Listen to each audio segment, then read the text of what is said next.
प्रधानमंत्री नरेंद्र मोदी के हनुमान चिराग पासवान आखिर एनडीए के साथ रहेंगे कि नहीं। आखिर क्या दिक्कत आ रही है कि चिराग पासवान ये तय नहीं कर पा रहे हैं कि उनको एनडीए के साथ रहना है कि नहीं रहना है। तो आज आपको हम बताएंगे कि चिराग पासवान एनडीए के साथ कब तक रहेंगे, बात कहां अटकी है, कितनी सीटें चिराग पासवान मांग रहे हैं। चर्चा तो पूरा बिहार जानता है कि वो 5 से 6 सीटें मांग रहे हैं, पर बीजेपी कितना देना चाहती है और वो मिनिमम मार्क कितना होगा जिस पर चिराग पासवान तय करेंगे कि उनको एनडीए के साथ रहना है या नहीं रहना है। तो फाइनल डेट क्या होगी, कब तक चिराग पासवान ये तय कर लेंगे कि वो एनडीए के साथ हैं या उनको कोई और नाम ढूंढना है। इसी मुद्दे पर आज बातचीत करेंगे और बातचीत करने के लिए हमारे साथ है हमारे वरिष्ठ साथी पंकज जी।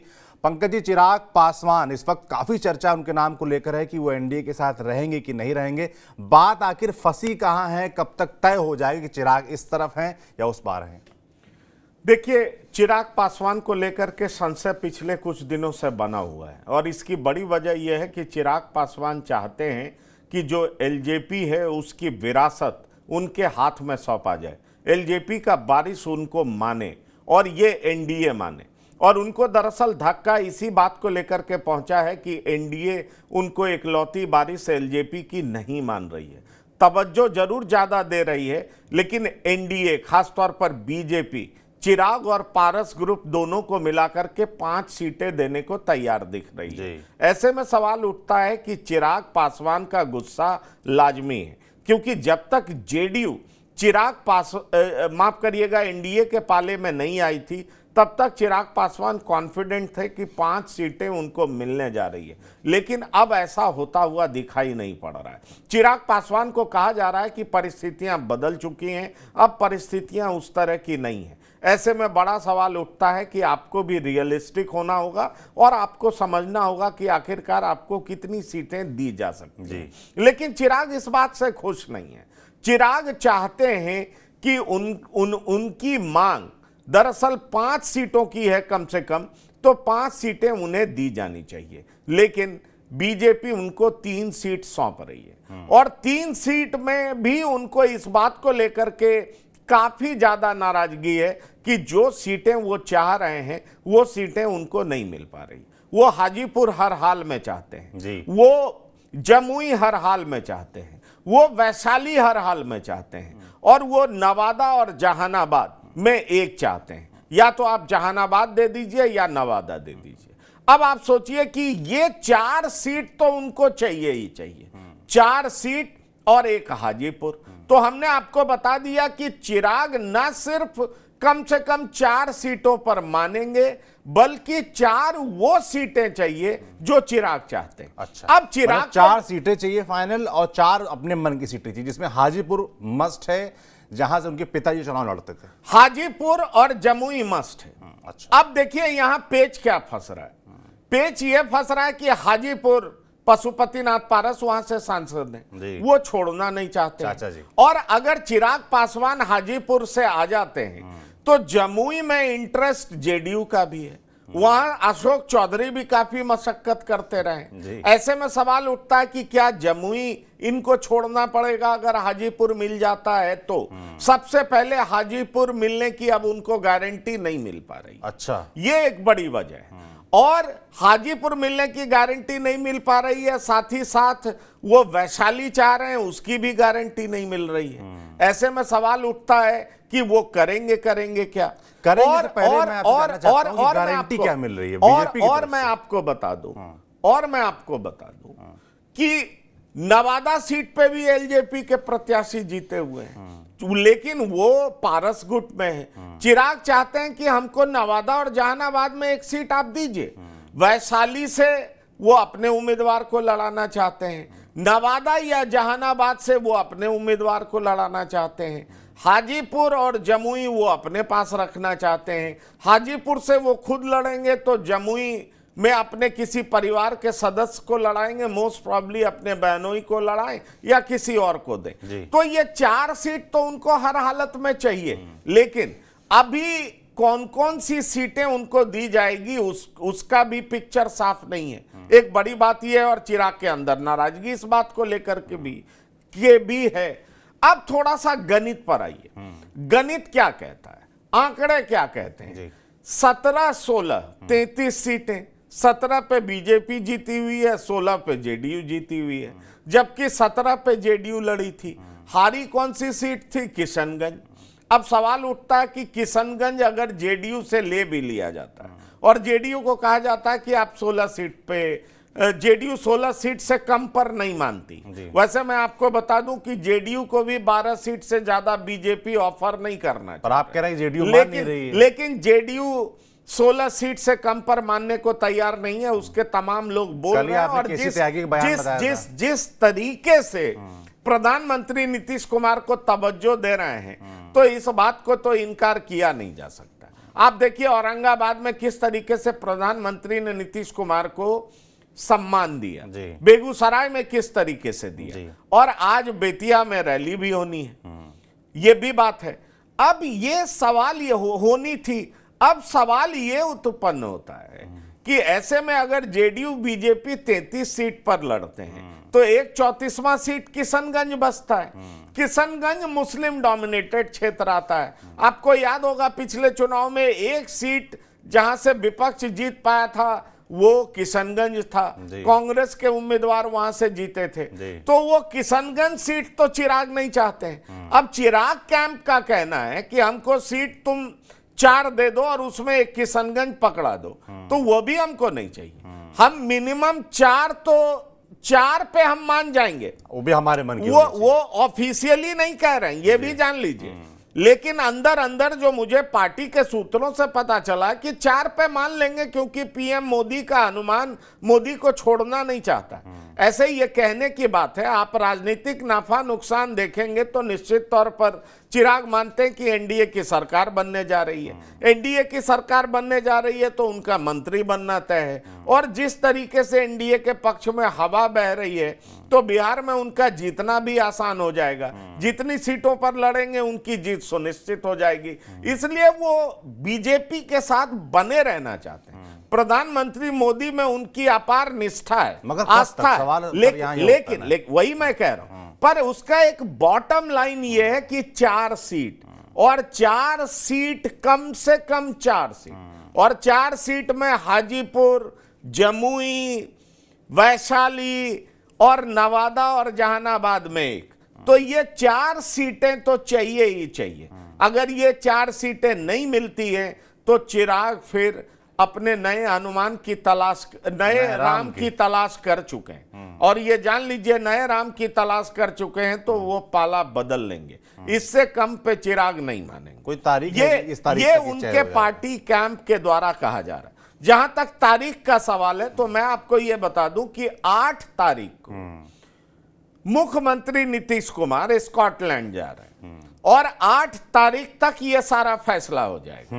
अब सवाल उठता है जब 8 तारीख तक ये सारा फैसला हो जाएगा, क्योंकि आज शाम को नीतीश कुमार, मैं आपको यह भी बता दूं कि विस्तारा फ्लाइट से वो दिल्ली पहुंच रहे हैं। तो विस्तारा से उनका दिल्ली आने का कार्यक्रम है। वो दिल्ली पहुंचेंगे। दिल्ली पहुंचने के बाद वो प्रधानमंत्री से मिलेंगे सीधा, और प्रधानमंत्री नीतीश कुमार को डील कर रहे हैं। तो वहां सीटों के बंटवारे की बात होगी। अब सवाल उठता है कि अगर 16 से कम पे मान गए, 15 पे मान गए, 14 पे मान गए तो स्कोप बढ़ता है। लेकिन अगर 16 से कम पे नहीं माने और प्रधानमंत्री देने को तैयार हो गए, फिर क्या होगा? फिर तो साफ है कि 33 सीट दोनों लड़ेंगे। और बीजेपी भी ये मान रही है कि जेडीयू से कम एक ही सीट ज्यादा, लेकिन लोकसभा चुनाव जेडीयू से 1 सीट ज्यादा पर बीजेपी को लड़ना चाहिए। तो 17, 16, 33 तो हो गया। अब बचा 7 में एक किशनगंज, जहां कोई लड़ना नहीं चाहता एनडीए एलाइज, क्योंकि वो कंप्लीटली मुस्लिम डोमिनेटेड बेल्ट है। इसलिए एनडीए का एलाइज मानता है कि यहां तो हमारी हार तय है। अब बचता है 33 से 34, बचे 6 सीट। 6 सीट में आप एक जीतन राम मांझी को देंगे, एक कम से कम आप उपेंद्र कुशवाहा को देंगे, तो 36 हो गया। 36 में बचे 4 सीट। 4 सीट में आपको दोनों पारस ग्रुप और चिराग ग्रुप दोनों को अकोमोडेट करना। और कैसे अकोमोडेट करेंगे? इसलिए मैंने आपको कहा था कि जो बीजेपी की लोकल इकाई ने जो फॉर्मूला सौंपा है उसमें 3 सीट इनको दिया जा रहा है और एक पारस गुट को दिया जा रहा है। पारस को हाजीपुर दिया जा रहा है और कहा जा रहा है कि पारस के एक सांसद को बीजेपी अपने टिकट पे लड़ा लेगी, उपेंद्र कुशवाहा के एक उम्मीदवार को बीजेपी अपने टिकट पे लड़ा लेगी, बाकी बीजेपी अपनी जो सीटें हैं उस पर लड़ेगी। सिंबल बीजेपी का होगा, लेकिन पारस गुट का भी एक उम्मीदवार होगा, उपेंद्र कुशवाहा के भी उम्मीदवार होंगे, और लेकिन सिंबल बीजेपी का होगा। अब बीजेपी की तरफ से यह कहा जा रहा है कि पहले हम 2014 से 19 में हमने बहुत समझौता किया, 19 के बाद 24 में हम समझौता कर रहे हैं, और आप लोग क्यों नहीं समझौता करेंगे? 80% वोट हमारा है और 20% में आप सब हैं, उसके बाद आप हम ही को समझौता करने क्यों कह रहे हैं?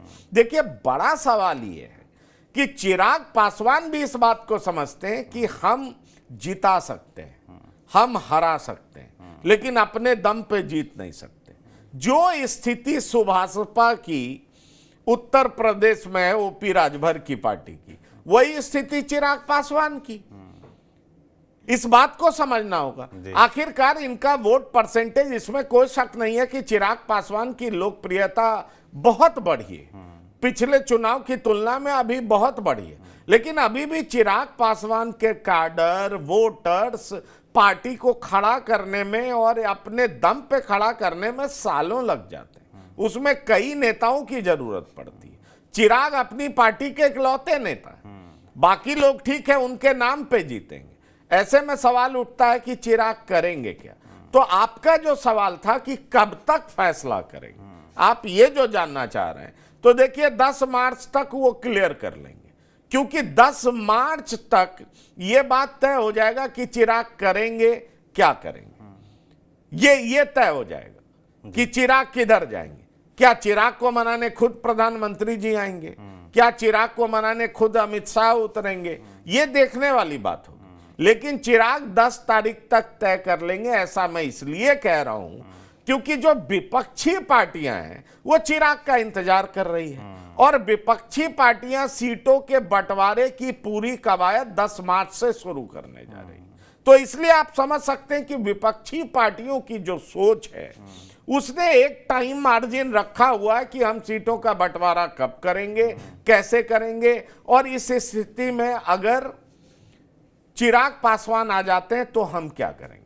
अब एनडीए की एक और समस्या है जिसका समाधान कैसे निकलेगा वो भी बड़ा मुश्किल दिखाई पड़ता है। एनडीए एक सीट वीआईपी पार्टी के लिए भी छोड़ना चाह रही है। अब बताइए कि कैसे समाधान निकलेगा।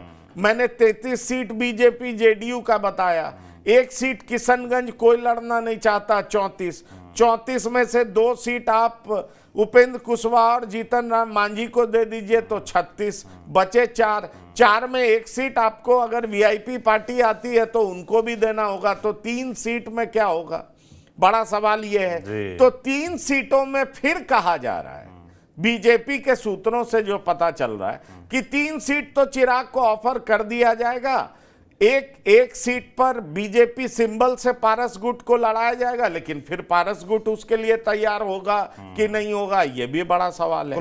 और दूसरा ये कहा जाएगा कि एक को और राज्यसभा भेज दिया जाएगा, इस तरह की बात हो सकती है। इसलिए मामला पूरा पेचीदगियों में उलझा हुआ है।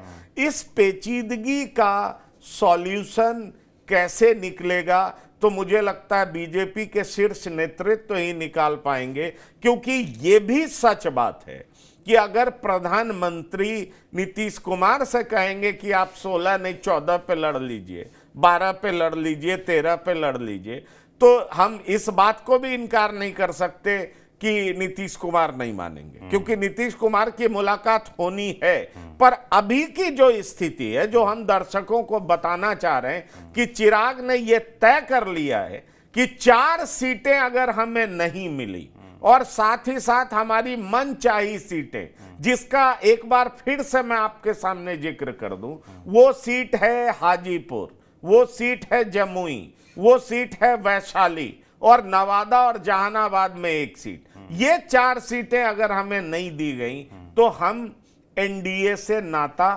तोड़ लेंगे। अभी तक एलजेपी कैंप में, चिराग पासवान के कैंप में यही बात चल रही है और इसी कंक्लूजन पर पहुंचा गया। बिल्कुल। आपने कहा कि चिराग पासवान ने अपने दूसरे राम भी ढूंढ लिए हैं, मतलब दूसरा ऑप्शन भी तैयार है, तो इस दूसरे ऑप्शन को क्या तेजस्वी यादव माना जाए? देखिए, तेजस्वी यादव उनका वेलकम करने के लिए तैयार है। तेजस्वी यादव मान चुके हैं कि लोकसभा चुनाव में हमारी जीत होने नहीं जा रही, लोकसभा चुनाव हमारा उद्देश्य नहीं है। तेजस्वी यादव का उद्देश्य विधानसभा चुनाव है, और इसलिए तेजस्वी यादव ये समझ रहे हैं कि जो भी आ जाएंगे वो एक तरह का एडिशन होगा, और वो ये मानते हैं कि चिराग पासवान के पास कम से कम 6% वोट तो है, और अगर 6% वोट है तो कई सीटों पर इसका असर पड़ सकता है। तो ऐसे में जो रिजर्व सीटें हैं खास तौर पर, वहां पर इसका असर किस तरह का होगा ये भी देखना दिलचस्प होगा। इसलिए तेजस्वी यादव उनको वेलकम करने के लिए तैयार हैं, लेकिन आरजेडी के अंदर भी जो बड़े नेता हैं उनको भरोसा नहीं है कि चिराग हमारी तरफ है। ये भी मैं आपको बता दूं, आरजेडी के बड़े नेता ये मानते हैं कि चिराग कौन बड़े नेता हैं? कौन बड़े नेता? आरजेडी के जो पॉलिसी मेकर्स हैं, खुद तेजस्वी को भरोसा नहीं है। तेजस्वी के इर्द गिर्द जो लोग हैं उनको भरोसा नहीं है। उनको लग रहा है कि चिराग को अंत में किसी तरीके से समझा लिया जाएगा और कुछ कुछ ऑफर दे दिया जाएगा और चिराग फिर मान जाएंगे। क्या ये भी डर है कि साथ लड़के जीत गए और उसके बाद जा सकते हैं किधर? एनडीए की तरफ चुनाव के बाद? देखिए, इस बात को लेकर के कौन कह सकता है, लेकिन इस संभावना से कौन इनकार कर सकता है? अगर सरकार बनने में इनकी जरूरत होगी और उसके बदले में इन्हें बहुत कुछ दिया जा सकता है, तो पॉलिटिक्स में कब कौन किसके साथ हो और नहीं हो, और खास तौर पर बिहार में ये आपने तो देखा ही है। बिहार में तो ऐसी भी स्थिति हम लोगों ने देखी है कि 2020 के चुनाव में चिराग पासवान बीजेपी के विरोध में उम्मीदवार नहीं उतार रहे थे, लेकिन जेडीयू के हर उम्मीदवार के विरोध में अपने उम्मीदवार उतार दिए थे। ऐसे में सवाल उठता है कि चिराग पासवान चाह क्या रहे थे? एक तरफ उनकी आस्था प्रधानमंत्री मोदी में दिखाई पड़ रही थी, लेकिन दूसरी तरफ वो नीतीश कुमार के खिलाफ लड़ रहे थे। ऐसे में सवाल उठता है कि कौन सी पार्टी क्या करेगी, ये तो कहना मुश्किल है। और चिराग एनडीए में कभी भी जा सकते हैं, अगर अलग लड़ते हैं फिर बाद में भी जा सकते हैं। पर आज के प्रोग्राम में जो हम दर्शकों को बताना चाह रहे हैं, वो बताना ये चाह रहे हैं कि चिराग को लेकर के जो सस्पेंस है और चिराग की जो नाराजगी हमने देखी है कि प्रधानमंत्री के साथ स्टेज पर वो नहीं दिख रहे हैं, और वो नहीं दिख रहे हैं, तो इसकी वजह क्या है? इसकी वजह उनके अंदर नाराजगी है, इसकी वजह उनके अंदर असमंजस की स्थिति है, इसकी वजह उनके अंदर ये इस विश्वास का बढ़ जाना है कि अब बीजेपी नीतीश कुमार को ज्यादा तवज्जो दे रही है। इसकी वजह यह है कि एलजेपी मतलब चिराग पासवान जो बीजेपी मान रही थी, अब बीजेपी उस लाइन से हट रही है, ऐसा चिराग मान रहे हैं। और साथ ही साथ चिराग पासवान को लग रहा है कि नीतीश कुमार सिर्फ अपने लिए ही बैटिंग नहीं करेंगे, बल्कि नीतीश कुमार उनके चाचा पारस को भी प्रमोट करेंगे, उनके भी इंटरेस्ट को प्रोटेक्ट करेंगे। तो कुल मिलाकर के चिराग कैंप में इसी बात को लेकर के नाखुशी है, इसी बात को लेकर के चिंता है, इसी बात को लेकर के दुख है, और इसी दुख का समाधान ढूंढने की कोशिश बीजेपी करती है या नहीं करती है। क्योंकि जहां तक बीजेपी की लोकल इकाई की बात, बिहार की बात, तो हर सीट पर 3-3 उम्मीदवारों का नाम सेलेक्ट कर लिया गया है। अब केंद्रीय समिति जो है तय करेगी कि उसमें से कौन लड़ेगा, क्योंकि हर सीट पर कई नामों की चर्चा हुई। अब 3-3 नाम हर सीट पे होगा। अब सीईसी तय करेगा कि भाई कौन लड़ेगा। ये नामों की चर्चा आपने की, तो मेरा आखिरी सवाल आपसे इसी पे है कि आज जो केंद्रीय कोर कमेटी की बैठक दिल्ली में होने वाली है भारतीय जनता पार्टी की, उसमें क्या पिछली बार की तरह बिहार बाहर रहेगा या बिहार पे बात होने वाली है? नहीं, आज तो बिहार पे बात होगी, निश्चित तौर पर बात होगी। और आपको बता दें कि वहां के प्रभारी जो हैं वो दिल्ली में हैं, और प्रभारी विनोद तावड़े दिल्ली में है, तो आप समझ सकते हैं कि बात तो बिहार पर होनी ही होनी। और बिहार बहुत महत्वपूर्ण स्टेट है, और बीजेपी का यह स्वभाव नहीं है कि अगर कहीं समस्या है तो उसको टाले रखे, समस्या का समाधान ढूंढेगी। समस्या में बस चिराग पासवान दिखाई पड़ रहे हैं, उनको कैसे मनाया जाए इसका प्रयास मुझे लगता है कि अंत में बीजेपी के शीर्ष नेता करेंगे। और चिराग चाहते भी यही कि उनसे बात करने अगर कोई आए तो वो 2 बड़े नेता हैं, उसके अलावा अब उनका किसी पे विश्वास नहीं रह गया। ऐसे में सवाल उठता है कि उनकी जो मंशा है, उनकी जो इच्छा है 4 सीट और वो भी उनके मन की सीट, तो क्या वो मिल जाएगी, और नहीं मिलेगी तो क्या पाला बदल लेंगे। तो अभी तक जो मेरे पास सूचना है कि 4 से कम पे नहीं मानेंगे चिराग, और उनके मन के हिसाब से सीटें नहीं मिली जिसका जिक्र मैंने किया है, तो चिराग पाला बदल लेंगे। पर बैठक में आज चर्चा बिहार पर होने वाली है। जी हाँ, निश्चित। सीट वाइज शेयरिंग भी होगी कि सीट शेयरिंग पर चर्चा होने वाली, क्योंकि बीजेपी की उस बैठक में जाहिर सी बात है कि जो घटक दल है, जो और सहयोगी दल है, उनका तो कोई बोलने वाला होगा नहीं। फिर चर्चा आज होनी क्या है बिहार को लेकर? देखिए, बिहार को लेकर के ये होगा कि हम इतनी सीटों पे लड़ रहे हैं, हम इतनी सीट पे लड़ेंगे, और हमने अपने घटक दलों को ये प्रपोज कर दिया है। अब इतनी सीटों पे लड़ेंगे। अब उस बात को करने जो सबसे बड़ा घटक दल है जेडीयू, वो तो पहुंच रही है दिल्ली, खुद सीएम मिल रहे हैं पीएम से, तो उस पे फाइनलाइज हो जाएगा। पहले प्रधानमंत्री तो मिलेंगे नीतीश कुमार से, फिर ये बैठक होगी। हाँ, पहले प्रधानमंत्री मिलेंगे नीतीश कुमार से, फिर ये बैठक होगी उसके बाद। नहीं, बैठक तो चलता रहेगा। बैठक रात भर, आपको पिछला बैठक देर रात 3 बजे तक चली। तो बीजेपी में जब तक कोई चीज पे कंक्लूजन पे नहीं पहुंचा जाता, ये कहना मुश्किल होगा। लेकिन नीतीश कुमार भी अपनी बात रख लेंगे, और प्रधानमंत्री के पास भी तो मैसेज दिया जा चुका होगा ना कि बीजेपी कौन कौन सी सीट पे लड़ना चाहती है, क्योंकि कुछ सीटों का आदान प्रदान होगा, एक्सचेंज होगा, वैसी स्थिति बनेगी। ऐसे में बीजेपी जेडीयू मोटा मोटी ये 2 बड़े घटक दल हैं, वो आपस में समन्वय बना लेंगे, और उसके बाद फिर बाकी के घटक दलों को परोसा जाएगा कि आपको ये चाहिए, आपको ये चाहिए। तो जिसकी जो राजनीतिक हैसियत है उस हिसाब से उनको सौंपा जाएगा। उसमें जो मान मनौती की गुंजाइश होगी, जैसे मान लीजिए 1 आध सीट पे दिक्कत, 2 सीट पे दिक्कत होती है, तो फिर जेडीयू से बात करके, फिर चिराग से बात करके उनको समझाया जाएगा। देखिए, जीतन राम मांझी को लेके तो कोई कंफ्यूजन नहीं है कि वो गया ही चाहते हैं जी। उपेंद्र कुशवाहा को लेकर के कोई कंफ्यूजन नहीं है कि वो काराकाट ही चाहते हैं। अब 1 सीट उनको और दिया जाएगा तो बीजेपी अपने सिंबल पे लड़ाएगी। पारस गुट को अगर 1 या 2 सीट बीजेपी देती है तो अपने सिंबल पे लड़ाएगी। 1 सीट पारस गुट को देगी कि नहीं देगी, ये भी एक बड़ा सवाल है। और हाजीपुर पे मामला पेच फंसता हुआ नजर आता है। अब हाजीपुर के बगैर चिराग मानेंगे नहीं मानेंगे, ये भी एक बहुत बड़ी बात है। तो इसलिए मैंने कहा कि अगर 4 कम से कम सीटों पर चिराग मान भी जाते हैं, तो चिराग वैसी सीटों का सिलेक्शन कर रहे हैं जहां पे उनको लग रहा है कि उनकी जीत सुनिश्चित। बिल्कुल। तो कुल मिलाकर प्रधानमंत्री और नीतीश कुमार की ये बैठक महत्वपूर्ण है कि प्रधानमंत्री क्या नीतीश कुमार को 16 से कम के आंकड़े पर मना पाते हैं।